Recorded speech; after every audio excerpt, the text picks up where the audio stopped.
Assalomu alaykum hurmatli do'stlar. Salomatmisiz? Bu gal jonajon vatanimiz haqida gaplashamiz. Undagi muammolar haqida, butun dunyoda bo'layotgan urushlar va bo'layotgan siyosiy jarayonlar haqida bizning ommaviy axborotlarimiz tinimsiz ma'lumot berishyapti. Lekin O'zbekistonning o'zidagi muammolarni negadir xas boshlaganda yoki aynalib o'tgandek tuyulyapti. Yo faqat menga shunaqa tuyulyaptimi, bunisini bilmadim. Buni izohlarda siz yozib ketsangiz xursand bo'laman. Menimcha vatandosh bugun O'zbekistonning siyosiy va iqtisodiy ahvoliga befarq emas deb o'ylayman. Ziyolilarimiz yetarli. Ziyoli degani bu universitetdan bitirib diplom olgan bo'lishi shart emas. Ziyolilar bugun davlat va albatta millatning qayg'usida bo'lgan insonlardir. Demak, dunyo bo'ylab o'zbeklar haqidagi ma'lumotlarni to'plar ekanman. Bu yerda ham chalkashliklarga duch keldim. Xususan, Afg'oniston hududidagi o'zbeklar o'zlarini biz 15 milliondan oshib ketdik. Bu eski ma'lumot desa, Tojikistondagilar biz 3 million, 4 milliondan oshiqmiz. Qirg'izistondagilar 2 milliondan, Saudiya Arabistondagilar esa biz 800 ming, 1 millionga yaqinlashib qoldik deyishmoqda.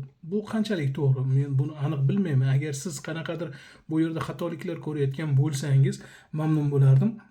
Tuzatib o'tib ketsangiz. Va men bugun aytmoqchi bo'layotgan gapim, biz deylik zavod fabrikalar qura olmaymiz, ya'ni logistikamiz yaxshi emas, mahsulotni ishlab chiqargandan keyin sotishimiz qimmat bo'lishi, raqobatchilarimizdan qimmatroq narxlarga bo'lib qolishi tufayli yaxshi daromad ola olmaymiz degan tushunchalarni olib kirishyapti.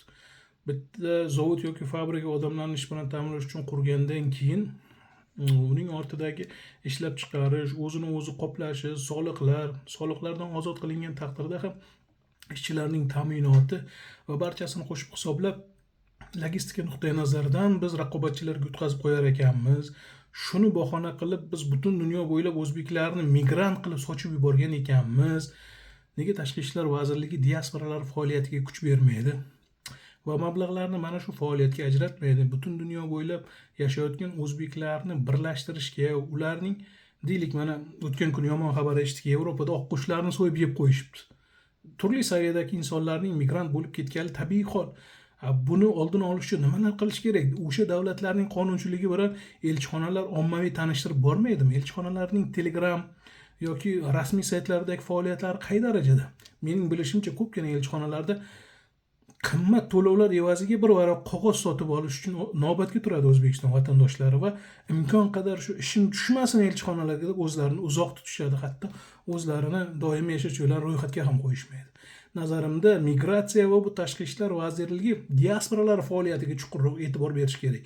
Albatta bu haqda mutaxassislarimiz va siz nima deb o'ylaysiz, hurmatli vatandosh? Salomat bo'ling keyingi efirlargacha.